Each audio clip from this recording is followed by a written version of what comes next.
முருகா.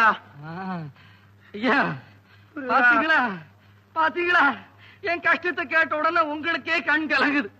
என்ன காப்பாற்ற வேண்டிய அந்த முருக கல்லா இருந்துட்டானே. அப்பா,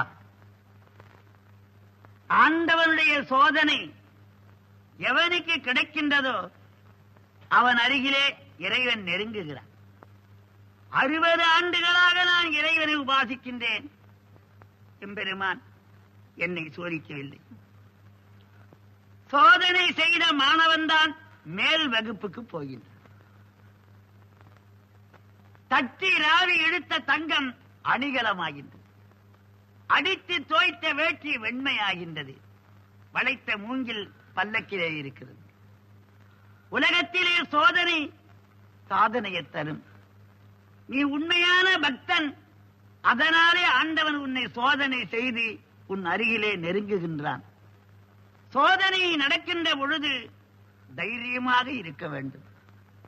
இன்னும் நான் சொல்வதை கவனமாக கேள். கருவிலே குழந்தை அமைகின்ற பொழுதே ஆண்டவன் தாய்க்கு பால் வாய்ப்பை கொடுக்கின்றான். முட்டையிலே இருக்கிற குஞ்சை இறைவன் காப்பாற்றுகின்றான். கல்லிலே இருக்கிற தேரைக்கு இறைவன் உணவு தருகின்றான். பெற்ற உன்னை கைவிட்டு விடுவானா? நீ உண்மையான அன்பன்.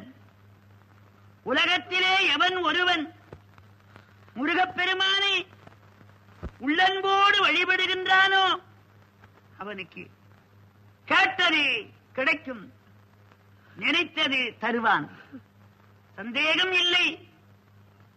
ஒருவேளை அவன் அப்படி தவறுவானால், உன்னை காப்பாற்றவில்லையானால், என் நெற்றியிலே இருக்கிற திருநீற்றை நானே அழித்து விடுவேன். இது சத்தியம். தெய்வமே, தெய்வமே.